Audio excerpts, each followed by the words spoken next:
este cierre, que ya estamos llegando a las últimas 2 horas de estas 2 jornadas que tuvieron lugar ayer y hoy en el Seminario Internacional Recursos Naturales y Desarrollo, Desafíos para la CTI en el siglo XXI, estarán a cargo de este último módulo, coordinando la doctora Ruth Ladenheim, directora general del CIECTI, también Dan Bresnitz, presidente del Centro de Estudios de la Innovación Munk de la Universidad de Toronto, y Carlo Pietrovelli, profesor, asesor de políticas y consultor en innovación, competitividad y desarrollo industrial y política en la Università degli Studi Roma III.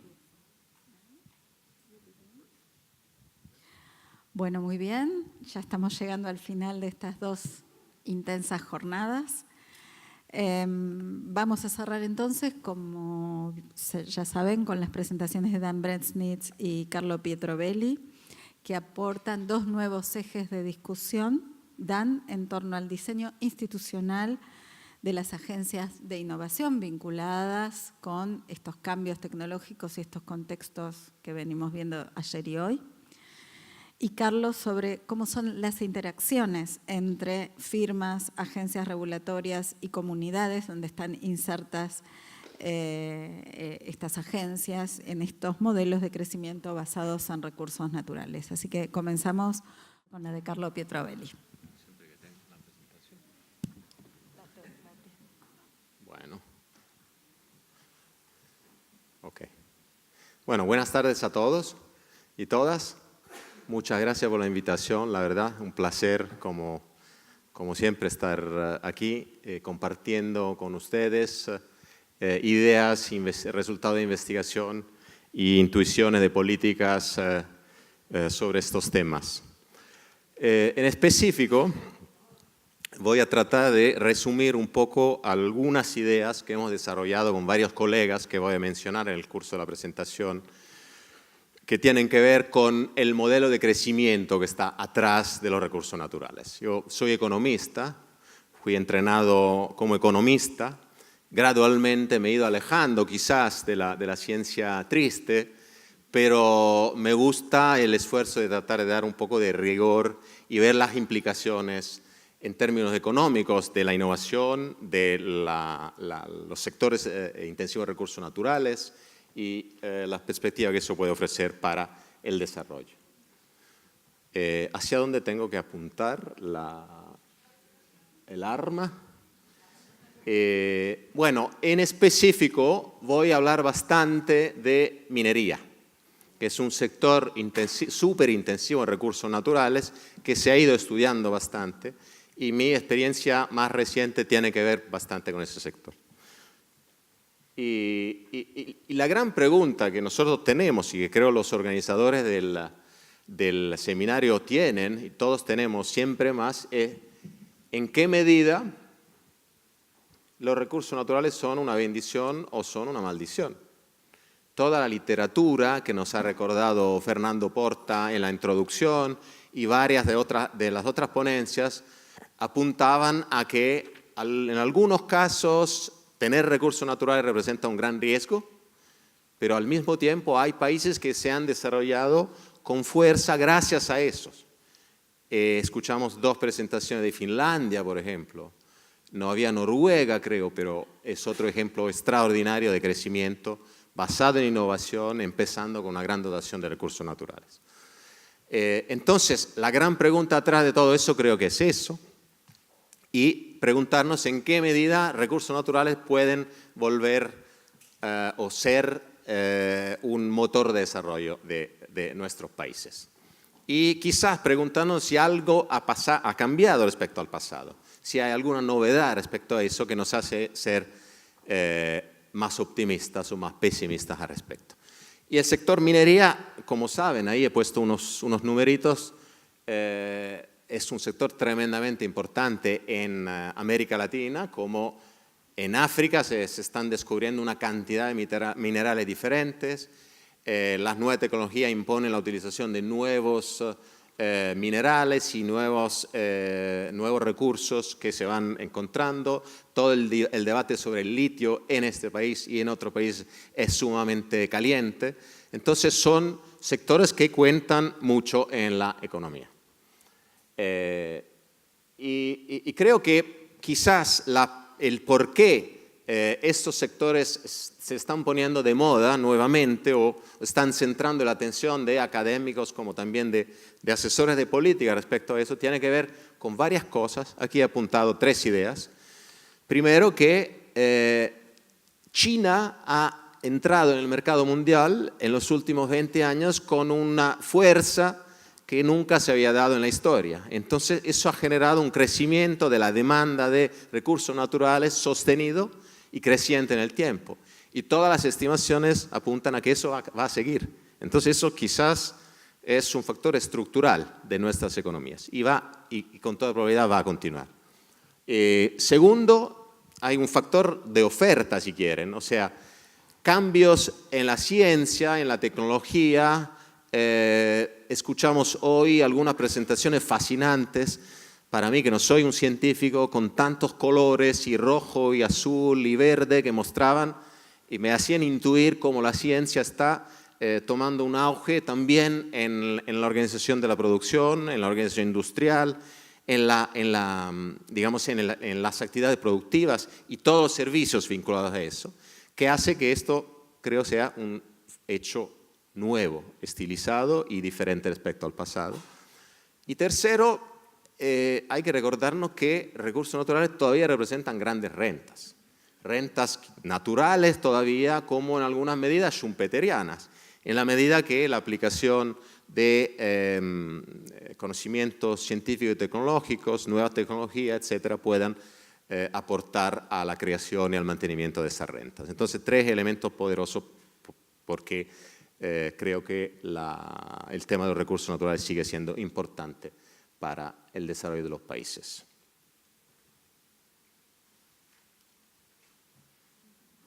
Y pensando como un economista, he empezado a buscar ideas y a dar vuelta a la literatura para preguntarme en qué medida la teoría del crecimiento económico incorpora estos elementos de recursos naturales. Y he salido de esta recopilación con bastante desilusión respecto a la teoría tradicional del... No he hecho nada,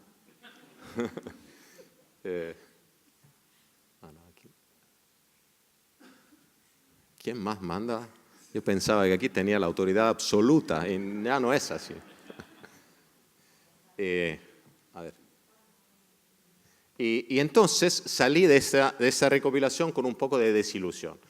Los economistas entre ustedes saben que la teoría del crecimiento económico está basada en un concepto de función de producción, que tiene varios supuestos más o menos realísticos y que en los recursos naturales, como los medimos hoy, como los vemos hoy, no se aplican. Hay, por ejemplo, la idea de que las funciones de producción son una especie de fórmula donde hay varios ingredientes que se van agregando al proceso y permiten producir un determinado resultado. En realidad, aprendimos también hoy que los factores productivos de origen biológica, por ejemplo, van cambiando continuamente. Y Roberto Bisang nos enseñaba cómo hay una interacción entre el usuario y el productor o el químico y el que utiliza la química para la producción agrícola o biológica de distinto tipo, que hace que haya una continua interacción y un cambio en los factores productivos. Como también hay una tremenda especificidad geográfica y los factores productivos definidos de alguna forma difieren de un lugar a otro y consecuentemente una idea tradicional como la función de producción neoclásica o la que estudiamos en los libros de economía del primer año no explica mucho de todo eso. Las empresas son diferentes por distintas razones que hemos estudiado y así adelante. Entonces creo que hay que buscar y en el curso de los 2 días he visto varias láminas que parecían a esta, donde cada uno de nosotros está implícitamente o explícitamente buscando nuevas explicaciones, nuevos paradigmas teóricos para explicar lo que está pasando en el sector de recursos naturales.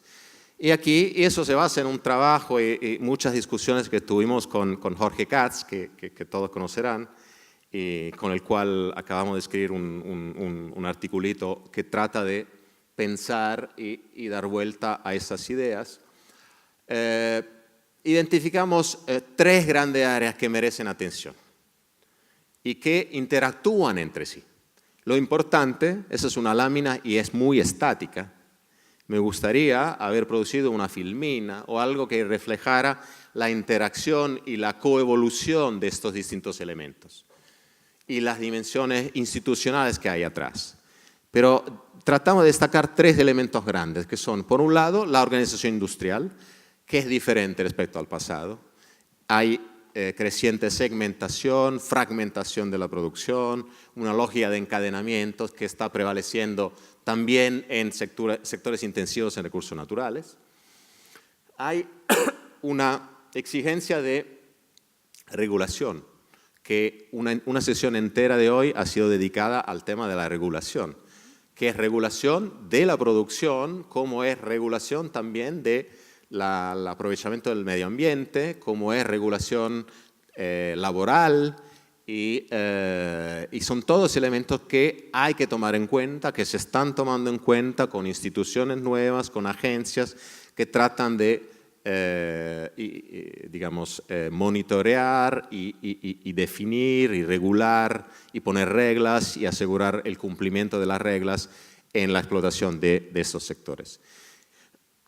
Y tercero, y eso es muy evidente en la experiencia minera, las comunidades locales, que interactúan y que forzan las empresas multinacionales como sus proveedores a orientar sus inversiones, su explotación, sus actividades de distintas formas. Y el año pasado, las nuevas inversiones mineras en el Perú, el 50% de ellas ha sido parada a consecuencia de veto de las comunidades locales en distintas regiones del país.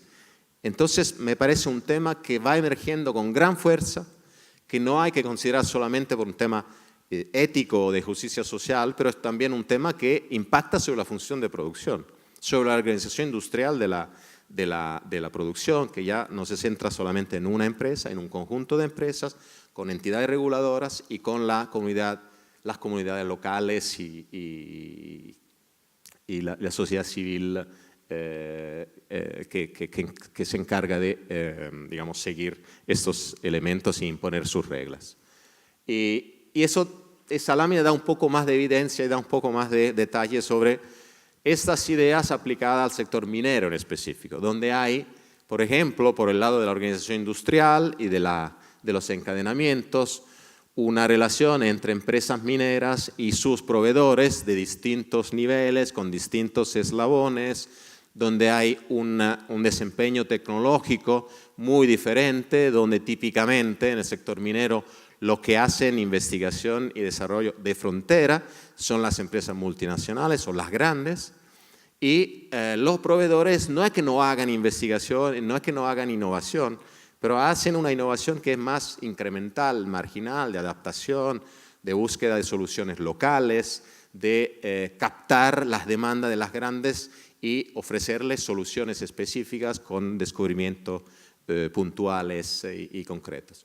Y así en adelante, mirando al tema de las agencias reguladoras como también de las comunidades, que tienen mucho que ver con la organización de la producción y con los vínculos que van poniendo a la organización de la producción.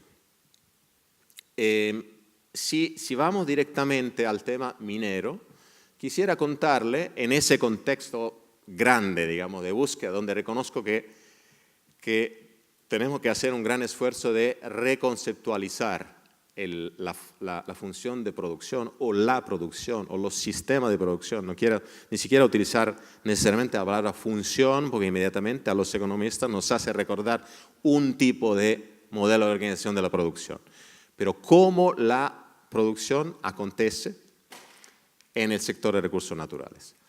Y en el sector minero, y eso es un trabajo que viene de el trabajo en colaboración con todos los autores que ven ahí, Jocelyn Olivari, Anabel Marín, Osvaldo Molina, Paulo Figueiredo, Janaína Piana, Lucas Navarro, Lilia Stubrin, que está aquí, Jorge Katz y algunos otros, que está por ser publicado en una revista internacional, Resources Policy, que habla de estos temas, y donde cada uno de los autores ha centrado su actividad en un país diferente o en algunos aspectos del sector minero. Y el sector minero comparte algunos de los rasgos típicos de recursos naturales. Aquí he puesto los 4 que quizás me parecen más relevantes. La importancia del conocimiento y el contenido creciente de conocimientos en el sector minero, en la producción, con una importancia creciente del conocimiento local. No es conocimiento que fácilmente se pueda importar desde la casa madre de BHP Billiton en Australia a las minas en los Andes chilenos. Es algo que requiere también un grado importante de adaptaciones locales. Un segundo elemento, que las empresas mineras están empezando siempre más a outsource, a comprar afuera. Están enfrentando un tema de costos crecientes y se están dando cuenta en su estrategia que la búsqueda de soluciones locales y puntuales no conviene realizarla desde la casa madre. Hay que ampliar y demandar localmente una serie de insumos y una serie de servicios y una serie de soluciones. Y estas soluciones o esta demanda de soluciones, el tercer punto, tiene que ver con una demanda que se les hace a las empresas locales para proveer soluciones a los desafíos que van surgiendo. Y eso representa una ocasión de desarrollo formidable para las empresas locales, frente a una necesidad de responder a los desafíos. Y efectivamente, un cuarto elemento que se va notando en varios países, como hay actividades intensivas en innovación o que llevan consigo un aumento de valor agregado que se está utilizando y se están emergiendo crecientemente en América Latina, en varios países. La literatura atrás de todo eso es un esfuerzo de tomar en cuenta distintas líneas de pensamientos. Por un lado, el rol de la ciencia en recursos naturales, por el otro lado, la teoría de la firma y el desarrollo de capacidades al interior de la firma, la organización industrial en encadenamientos, fragmentación de la producción, etcétera, como también el rol de las comunidades locales. Y este último es un tema que queda por desarrollarse mucho más. Y la cadena de valor minera podría pensarse como una cadena relativamente sencilla, pero si miran esta gráfica que produjo Scott Kemmis, un australiano muy conocido en el sector, revela cómo atrás de la minería hay una cantidad de subproductos y servicios que las empresas continuamente necesitan, donde cada una de estas líneas puede representar o puede ser realizada por una o más empresas.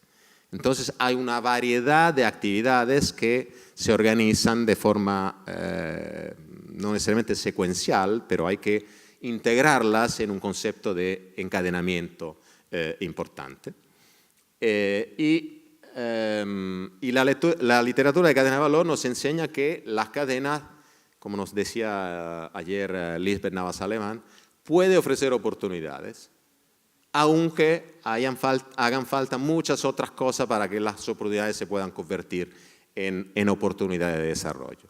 Y en específico, habrán visto cómo la literatura nos enseña que las cadenas de valor se pueden organizar de distintas formas, más o menos jerárquicas, más o menos descentralizadas, con un estilo de mercado, como al lado izquierdo de la lámina, o con un estilo muy integrado al interior hasta de la misma firma, como la gráfica al lado derecho. Lo que nos importa enfatizar aquí es que las oportunidades de aprendizaje varían mucho en función de la organización y de la gobernanza de la cadena. Y muchas veces son las formas más colaborativas, más basadas en redes modulares o relacionales que ofrecen mayores oportunidades. La forma de organización industrial y de gobernanza de la cadena minera que tiende a prevalecer es la forma muy jerárquica, donde las oportunidades de aprendizaje se centran en proceso de imitación, obligación a cumplir con estándares y reglas, intercambio de trabajadores, en algunos casos una exigencia muy puntual de la empresa líder o de la empresa grande a enseñar y apoyar el desarrollo del aprendizaje en las empresas proveedoras y así en adelante. Y el trabajo que hicimos en Brasil, Chile y Perú, centrado en el análisis de algunos proveedores innovativos en el sector o en la cadena de valor minera, nos ha dado algunos resultados preliminares. Sí, primero queda confirmada la idea de que los desafíos que las grandes empresas mineras están enfrentando representan demandas y representan oportunidades de desarrollo para las empresas domésticas y para los proveedores.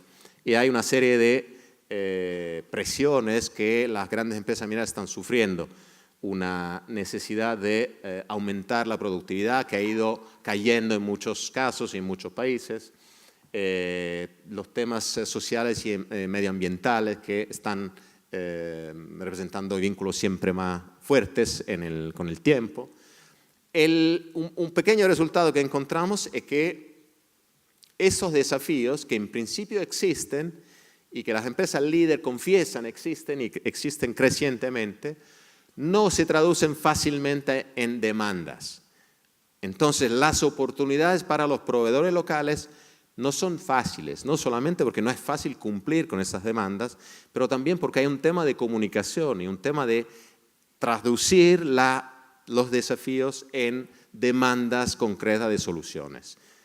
Y la organización de la cadena, muy jerárquica, no ayuda en este contexto. Es un obstáculo al proceso de aprendizaje que se podría generar en cadena de valor. Confirmamos la intuición que les presentaba al comienzo, que efectivamente la ciencia, la tecnología y la innovación, nuevos materiales, TICs, robóticas y otras áreas de la ciencia están representando insumos fundamentales en el sector minero, y hay ejemplos que ahí menciono donde efectivamente la minería está cambiando y se está poniendo lo que Danny Lederman el primer día decía, terminaba como una gran pregunta. ¿No será que la minería es también un sector a alta tecnología? Efectivamente yo diría que sí, que hay buenos indicios que nos señalan que sí. Es así y está siendo siempre más así. Sin embargo, lo que encontramos en nuestra evidencia es que las empresas existentes son las que más fácilmente han podido aprovechar de estas oportunidades. Los proveedores ya existentes en el mercado, hay un premio muy fuerte para los incumbents, para los que ya están en el mercado, por un tema de riesgos, por un tema de costos hundidos, por un tema de desconfianza, que hace que las empresas grandes y líderes confíen en sus proveedores y no tengan recursos ni tiempo para poder darse el lujo de experimentar o dejar que los proveedores potenciales, aunque potencialmente más productivos, experimenten y aprendan. Y hay una falla de mercado ahí que es muy importante atender. Otro resultado importante que conseguimos, y ya me estoy aproximando al cierre, es que la gobernanza de la cadena no ayuda. En general, la jerarquía muy fuerte que prevalece en la gran parte de las mineras y de las cadenas mineras que analizamos, hacen que efectivamente el proceso de aprendizaje e innovación no sea apoyado y estimulado por la jerarquía que prevalece en la gobernanza. Hay un mecanismo de interacción informal entre varios proveedores y las grandes empresas mineras que hacen que lo típico acontece, la secuencia de actividades es la empresa líder que informa de lo que está necesitando, de proveedores que eventualmente desarrollan soluciones, a lo mejor uno de los proveedores señala su capacidad de proveer una solución y este proveedor, una vez ganada la confianza, una vez ganada la competencia con todos los demás proveedores, sí recibe un poco de acompañamiento y de cercanía con la empresa líder. Pero es todo un proceso muy selectivo, muy caracterizado por altos riesgos, por alta incertidumbre, desconfianza mutua, que son todas barreras muy notables. Y claramente siguen abiertas una serie de preguntas y una serie de desafíos sumamente importantes. Hay, por ejemplo, el desafío de imaginar lo que será la minería del futuro. Cómo se van a incorporar estos elementos científicos y tecnológicos hacia futuro cuando los incentivos odiernos apuntan más a una explotación de la mina, sin necesariamente pensar a todas las implicaciones y a todas las externalidades que se están dando en términos, por ejemplo, de competencia para la utilización de recursos naturales, el agua, la energía, que son factores para los cuales la industria minera compite con otros sectores, y las soluciones tecnológicas a problemas complejos. Cómo ir profundizando las minas de una forma inteligente y eficaz y automatizándolas cuando hoy quizás no sea conveniente, pero sí es una necesidad que se va a visualizar pronto. Creo que aquí puedo saltar. Tenía unas ideas sobre cómo las entidades reguladoras pueden afectar todo ese proceso. Y en ese estudio que hicimos con Jorge hay un poco de análisis sobre la agencia Cernageomin, el Servicio Nacional de Geología y Minería de Chile, que fue creada en el 1981 y que como consecuencia de las crisis mineras, acordarán en 2008, el dramático caso de los mineros que se quedaron en la mina, toda una serie de cosas vinculadas a eso, ha hecho que efectivamente la respuesta institucional ha sido el fortalecimiento de esa entidad reguladora. Esas son las inversiones, el presupuesto de la agencia a lo largo del tiempo, cómo ha subido muy fuertemente después del 2008 y 2009, en estos episodios de crisis grave, y como también la dotación de capital humano al interior de la agencia ha crecido, ha mejorado mucho. No solamente ha crecido el empleo, pero la composición del empleo ha ido premiando capacidades tecnológicas más sofisticadas. Eso para señalar cómo sí hay una exigencia de entidades reguladoras y hay que invertir para que esas entidades puedan, a su vez, aprender a regular mejor el mercado. Hubo algunos resultados, como efectivamente una mejora de la seguridad minera registrada en Chile y así en adelante. Conclusiones, las dejo aquí, pero a lo mejor puede ayudarnos en el diálogo posterior. Yo creo que hay que repensar muchas de las cosas que están atrás del concepto de producción de recursos naturales. Es un tema, lo vimos en los 2 días, un tema sumamente multidisciplinario, multidimensional, sistémico, donde entran distintos elementos de la sociedad y de la economía. Las firmas no son, ya lo sabemos de hace mucho tiempo, pero queda más aún confirmado que son elementos de una organización de la producción mucho más compleja de lo que sea la idea de una firma. Instituciones de distintos tipos, públicas, privadas, público-privadas, así en adelante, como políticas públicas que pueden, ojalá, estar vinculadas a temas de regulación, a la provisión de bienes públicos y así en adelante. Pero eso podemos conversarlo más adelante. Gracias.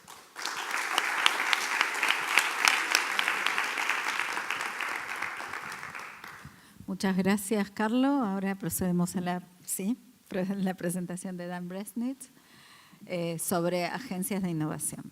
So, thank you all. I'm very much aware that I'm the last stop between you and your bed. So I'll try to be pragmatic. And what I'm going to talk about is actually on the organizations, the agencies that many nations, I would now say almost every country, sometimes region on Earth, now builds in order to develop and implement innovation policies. And this is a research which I've done with 2 of my colleagues, Darius Ornstone, who's also in the Monk School, and Stephen Sumford, that betrayed me after many years as a postdoc and decided he actually wanted to be a professor and moved to Michigan. So first of all, let's talk about a few discussion points.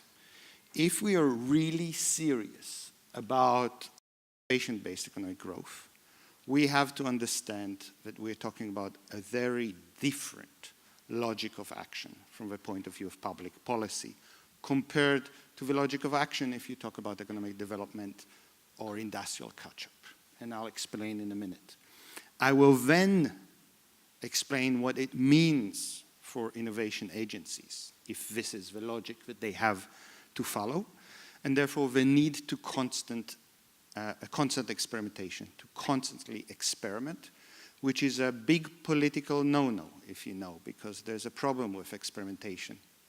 It fails most of the time. And then we will talk about what does it mean that in almost anywhere and everywhere you go, every prime minister, even member of parliament, talks about innovation as the new cure for all ills, and whether it actually allows you as a policymaker to do what needs to be done. And what are the implications? Can we then strategically think about this, where, as you probably saw today, if you just think about all the presentations that you have seen just in mining, forestry, and bioeconomy, almost everything that was said was very, very context-specific. So can we actually move away from the context-specific, which is correct, but actually start to think strategically and systematically on what works when and where? And I will then conclude and give you, some people call it work in progress.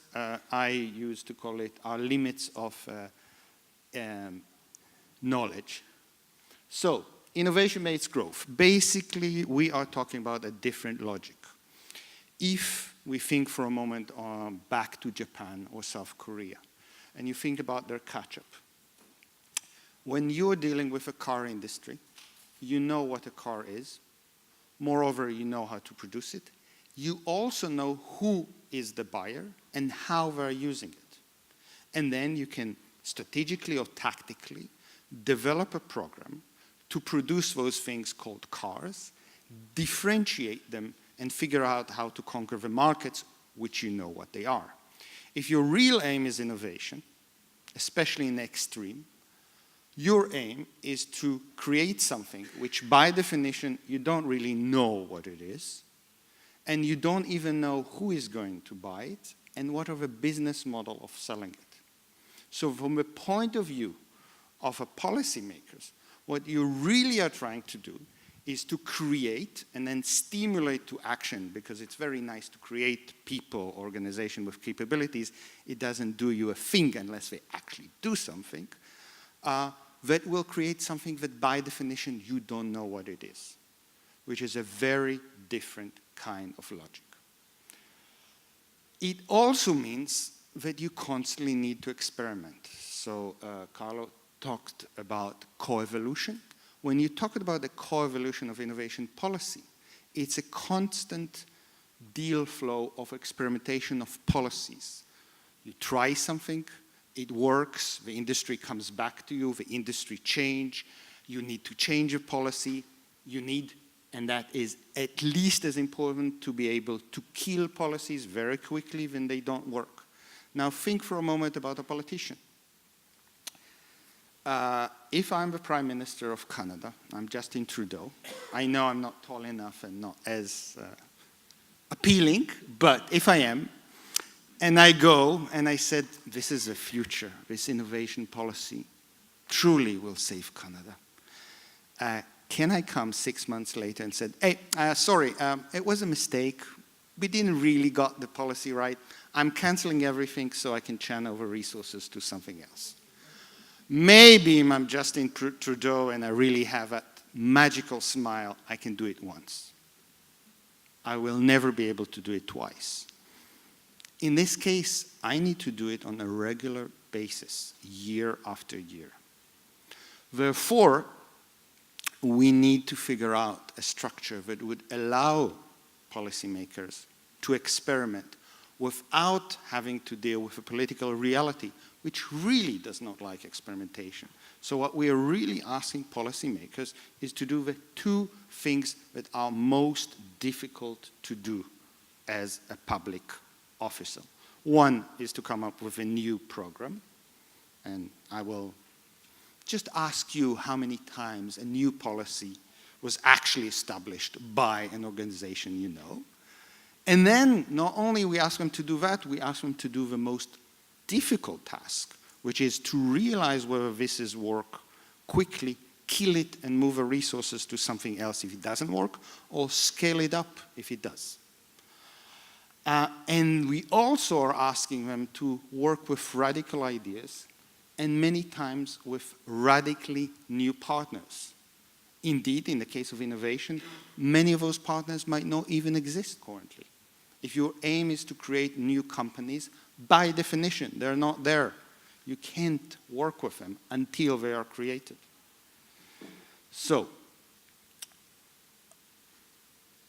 one solution to this is the hawk. I don't know how many of you knew of the hawk, but he's big, he's green, he's hungry, and he smashes everything in its power. I don't know how many of you know who is the hawk when he's not this green giant. He is supposedly the best physicist, the best scientific mind of his generation, working in the most important national lab of the United States. So, if you think about it, it is basically, I am creating the old MITI, the Japanese Ministry of International Trade and Industry, or the Korean equivalent. It's a huge, strong bureaucracy with a huge amount of money, unbelievable status, and they just push forward everything they need and being able to coordinate.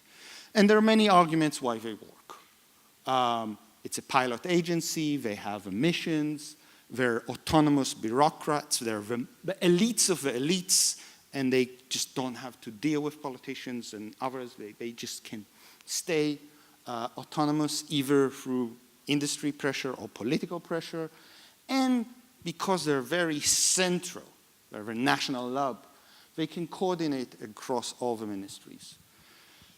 You do have past successes, but as research by research by research, some of them even mine, some of them by people smarter than me have shown, there's struggle when you come up with real innovation. It works when you play catch-up, when you really try to push the cutting edge of industry or innovation. It just doesn't work very well. So there's the other solution, which Darius Ornstein and I suggested, and that's Batman. So first of all, how many of you know how many superpowers Batman has? He has no. He's a normal human being. The only thing he has is his training and all those gadgets, all those innovations that he produced where? Not in National Policy Lab, but in a cave somewhere where nowhere it is. So basically, it's the unconventional answer, what we call Schumpeterian development agencies. Those are agencies that are usually in the periphery of the public service. If you think about CITRA, for example, throughout most of its history, the Office of the Chief Scientist in Israel, those are basically innovation policy organizations that were giving the mandate and some budget, not that much of a budget, and basically were allowed to work for 20 or 30 years without that much of a scrutiny, either by politician, industry, or the media. It actually forces them then to, first of all, we were not a great target. Nobody wants to spend a lot of political capital in order to control an agency which is not even a mistake, accounting error in terms of a national budget. Second, they needed to work with other or different kind of partners because all the major partners were already taken by other ministries.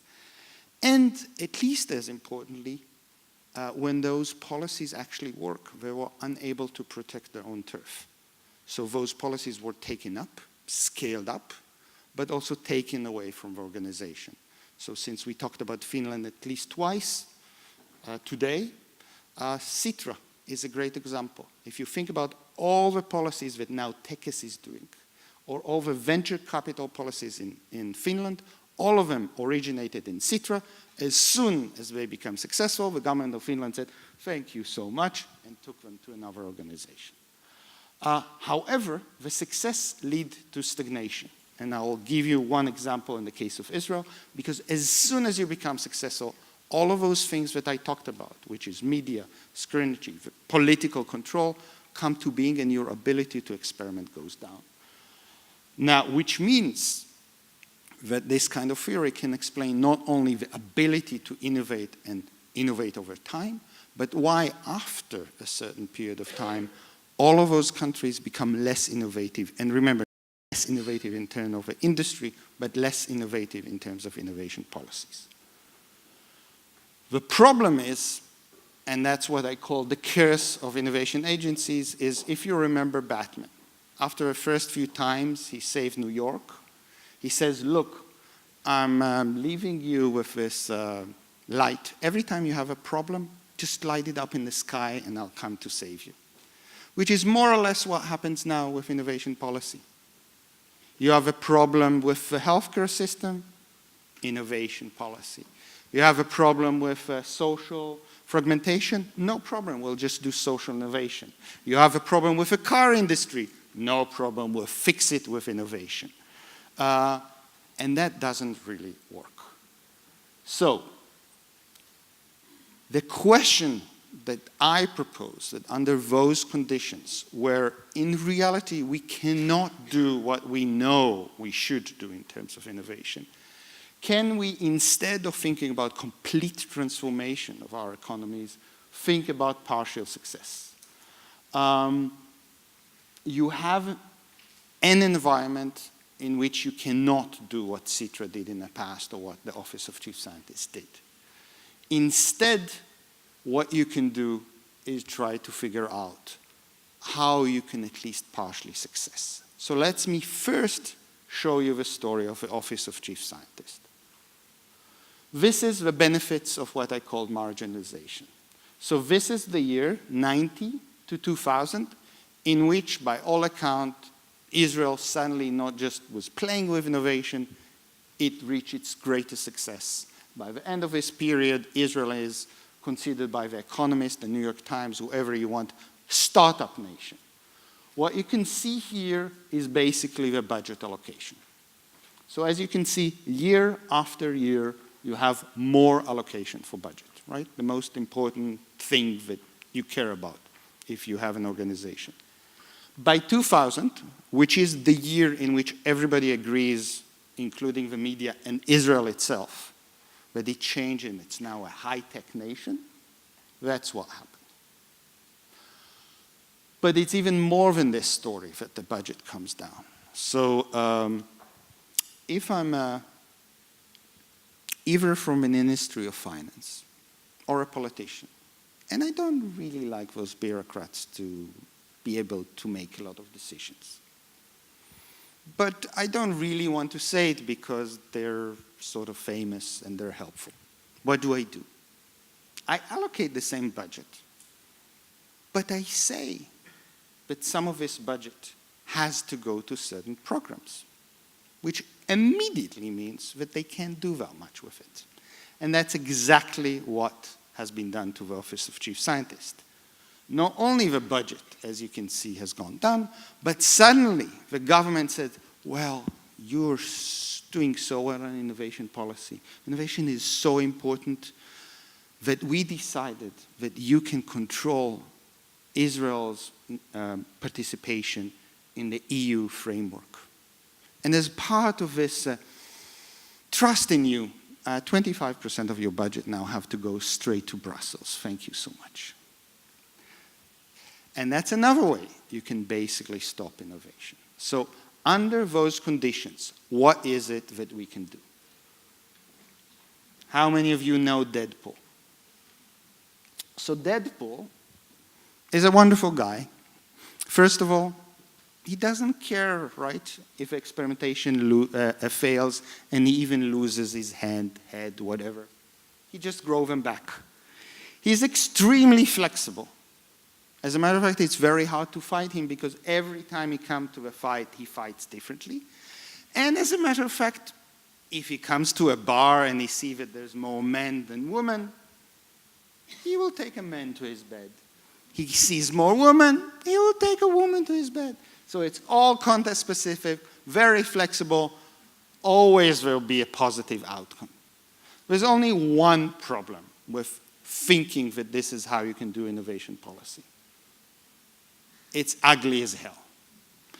And it's ugly as hell in all the ways that we are correctly thinking about why not or what not to do with a public agency. Unbelievable flexibility, constantly changing the rules, being very context specific is also called in many places corruption, and rightly so. It also is not the right way with which to actually work with industry or academia.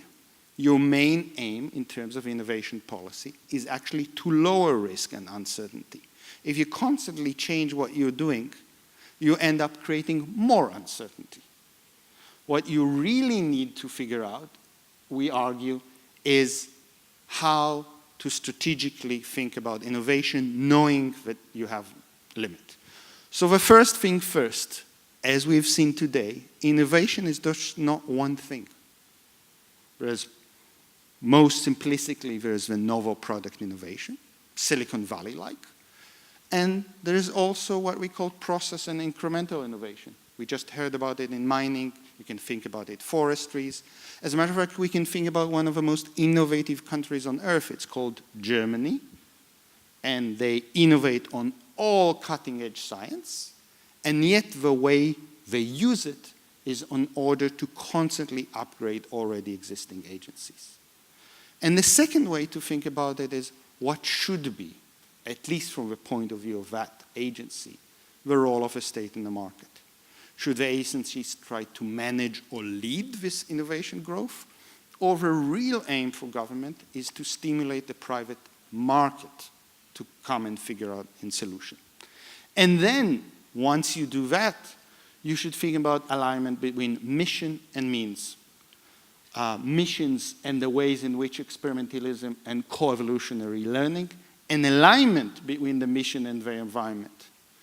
So for example, we can now go all around the world and you will talk to policymakers in almost any countries, and two things will come to the fore. Everybody wants to have venture capital, whether or not it fits whatever industries they have, the financial markets or not. And everybody wants to have a Fraunhofer, what I called Fraunhofer in the desert, without understanding that Fraunhofer works because there's a very specific education system in Germany. There's a very specific set of regulation of how companies and universities of a Fraunhofer can co-jointly develop a product. And there's a very specific setting of skills, what we call unskills or apprenticeship, that in that system, Fraunhofer works perfectly. But if you just put a Fraunhofer in the desert, why do you think it will succeed and grow? And then there is alignment within the necessary tools and the goals. Canada, for example, which every year for the last 15 years have less business R&D. Every year. Actually is one of the good players if you think about government R&D. And the reason is that Canada constantly wants to be Silicon Valley and yet pour billions of dollars a year in indirect means like tax incentives. So you want to have new startups that have no revenues, and then you try to stimulate them by giving tax incentives that work only if you already have profits. The result is what we see in Canada. And the other thing is, if you decided, for example, that the state should lead the R&D, for example, ITRI in Taiwan, and then you don't give your national labs over Fraunhofer the budget, why do you think that they'll be successful? So if you aimed and you have a mission and you have a target and you have a set of tools, make sure you have the correct resources for them to work. So very briefly, this is called social science most precise instrument. It's a 2x2 table. The way to think about it is basically novel technology or products, so what kind of innovation you want to achieve as your national goal, and how do you see the role of a state. And with that, we can see that there are at least 4 ways. Each one of them, by the way, will be successful, but in very different ways, right? You should not expect what we call productivity facilitator, meaning agencies that what they do very well is upgrading. And they aim to assist the market to be DARPA. It just ain't going to work. So a way to think about this, and that's some research we did with the IDB or BDI, the Inter-American Development Bank, is to look at those successful innovation agencies around the world and also in Latin America. And basically what we see is once you get the illusion that there's only one way to succeed and innovation is only one thing out of a way, you can see that many of those organizations have been successful in different ways. And once you realize that, you can start to figure out what do you need and what kind of organization actually work under what conditions and toward what missions. And in a way of conclusion, I would argue that there's a few things we must remember about it. First of all, institutionalization and patient is actually much more important than pouring a lot of money very quickly. I'm a professor in university. If I get the ordered now by our forecasting agency that a new quantum technology is the way forward, and I'm now building the educational capabilities, the programs, it will take 4 to 6 years before any of my students can actually do anything with this. The same things happen when I will implement a new policy. It takes 2 to 3 years for companies or entrepreneurs to actually figure out that this policy exists. Then another 2 or 3 years of co-evolution between me, the policymakers, and the industry until we actually optimize how to use this policy tools.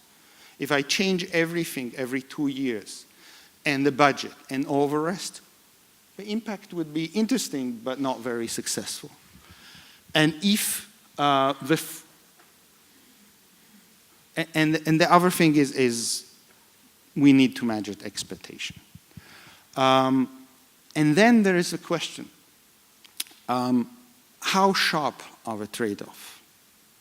How defined do we really need to be if we decide what kind of innovation we want to have in our economy and in what industries? How tight the fit needs to be between our model tools and the overall environment for it to work. And then there's the other questions which we sort of mentioned throughout the last 2 days, but we never really talked about. And it's called globalization. And the one thing that happened with this globalization is that we no longer really produce products in just one place. Production is now globally fragmented. If you just think about your smartphone, your laptops, every electronics, and you think about how it was produced and also where did people and organizations actually innovate to make it happen, you will figure out that you have to call them, you have an iPhone that they claim, which is sort of a lie, designed in California and then assembled in China. What it really should say is designed in several places, manufactured all over. In such a world, there are different stages of production in which you need to have different kind of innovation capabilities. Do different models of innovation agency actually fit those stages in production, better or worse? And what are the most promising, since we are in Latin America, so let's think even Argentina, what are the most promising entrants once you look at the globe as a set of stages in different industries for Argentina to lead with its innovation policies? And if we don't do that, let us not assume that we'll have a great success by pouring a lot of money in innovation policy. Thank you so much.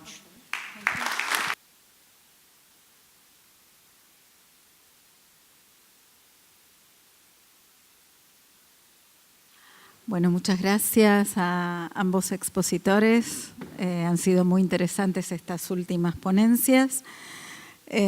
Mientras recogemos preguntas, si hay, vamos a utilizar el mismo sistema. Ustedes avisan y me llegan las preguntas por escrito. Pero mientras tanto, quiero empezar con los agradecimientos, porque ya estamos cerrando el evento y no quiero dejar de agradecer a muchas personas que hicieron posible que este evento llegue a buen puerto. En primer lugar, por supuesto, a todos los disertantes, a todos los participantes y coordinadores de las mesas, a todas las personas que asistieron y ahora al equipo, fundamentalmente a los personajes principales que trabajaron muy fuertemente para que esto sea posible. En primer lugar, Miguel Lengiel, quien tuvo un poco la primera iniciativa de la organización de este seminario, y luego todo el equipo, incluyendo miembros de la comisión directiva del CIECTI, que participaron junto a nosotros en establecer un poco sobre qué iba a tratar este seminario internacional. Como dije al principio, nosotros tratábamos de que tenga mucho más que ver con la producción del CIECTI. Yo recuerdo que el CIECTI tiene líneas de investigación que tienen que ver con análisis de sectores industriales, marcos regulatorios, y un poco haciendo bastante brainstorming sobre este tema, llegamos a esta conclusión de que todo gira en torno a la problemática, también la oportunidad al mismo tiempo de los recursos naturales como vectores del desarrollo. Entonces, volviendo a los agradecimientos, nuevamente Miguel, Gabriela Porta, que realmente se puso el seminario al hombro y fue el contacto con todos los oradores internacionales. Como dije, la comisión directiva del CIECTI, el equipo del CIECTI, empezando por Julia Pena. Muchas gracias, Julia. Realmente ha sido la impulsora fuerte de este seminario. Y Paula Carballo, Celeste de Marco, Martín Balzano. A la administración también, porque esto obviamente implicó gestión de recursos, Alejandro Morales y su equipo, Giselle y Mariela, al equipo de comunicación del CIECTI, gracias Mara, gracias Lea Greda, gracias Julio Álvarez Prensa, al apoyo, como dije al principio, del propio Ministerio de Ciencia, Tecnología e Innovación Productiva. El ministro iba a estar en la apertura, no pudo estar porque está de viaje. Al equipo de infraestructura, liderado por Gabriel Troncoso, en particular Cecilia Ábalos, que fue muy importante en toda la planificación del evento. Y por último, la dirección de sistemas, Andrés D'Alessio y todo su equipo, y en particular Laura Carrera y Andrés Giacomelli. Muchas gracias a todos ellos. Un aplauso para ellos porque realmente el evento es de ellos.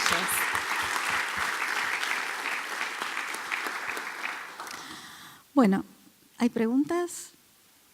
No por ahora. Sigo entonces con las palabras de cierre. Creo que ya tuvimos jornadas muy intensas y vamos a finalizar con esto. La temática de este evento, que se denominó Recursos Naturales y Desarrollo, Desafío para la Ciencia y la Tecnología del siglo XXI, giró en torno al tema de, como decíamos, la maldición o bendición de recursos naturales. Creo que eso fue un poco una excusa, lo de maldición, bendición, un poco es un tema bien de los economistas, pero para nosotros era importante tomar esta temática, como dijimos antes, porque pensamos que en torno a los recursos naturales existen oportunidades muy grandes para países como la Argentina, para su desarrollo. Entonces, bueno, quisimos cubrir temáticas que se vinculan con los temas centrales, como dijimos, los 3 temas centrales de CIECTI: evaluación, planificación, marcos regulatorios y sectores. ¿Cómo evaluar o cómo realizar evaluaciones? Nosotros también siendo una especie de agencia, en el sentido de lo que Dan acaba de decir, ¿no? Nuestro rol, ¿no?, como evaluadores o monitoreo de políticas públicas, es imposible realmente hoy abordar un tema tan complejo como la evaluación de un instrumento de financiamiento, de una política pública o de un programa, sin tener en cuenta este contexto en el que estamos. O lo mismo, nuestra actividad de planificación estratégica, cómo desarrollar una planificación estratégica y ayudar a instituciones, como por ejemplo en el caso del INTA, ¿no?, a desarrollar sus planes estratégicos sin poder contextualizarlo, justamente teniendo en cuenta lo que decían ustedes recién o lo que dijeron otros panelistas, los problemas de la globalización, los problemas demográficos, el aceleradísimo cambio tecnológico, las dificultades de visualización del futuro, los distintos escenarios.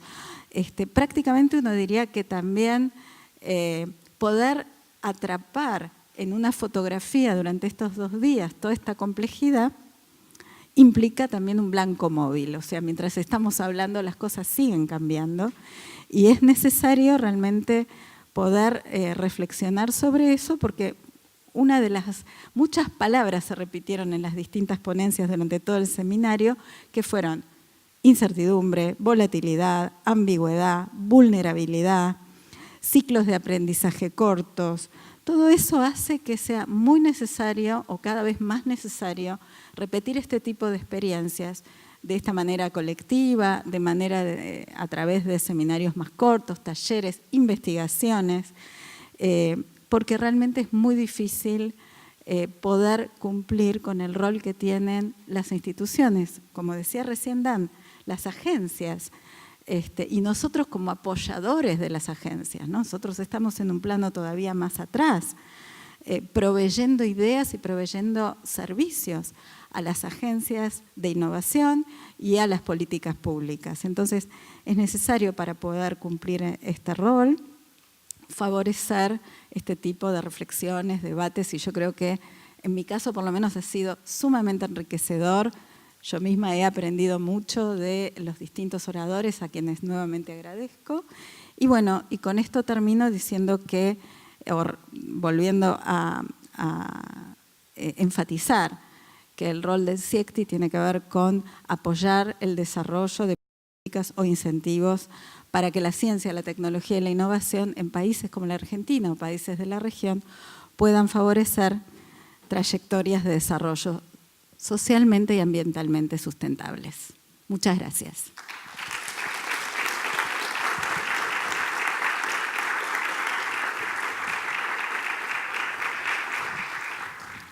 De esta manera damos por finalizado el Seminario Internacional del CIECTI, Recursos Naturales y Desarrollo, Desafíos para la CTI en el siglo XXI, y agradecemos a todos su participación.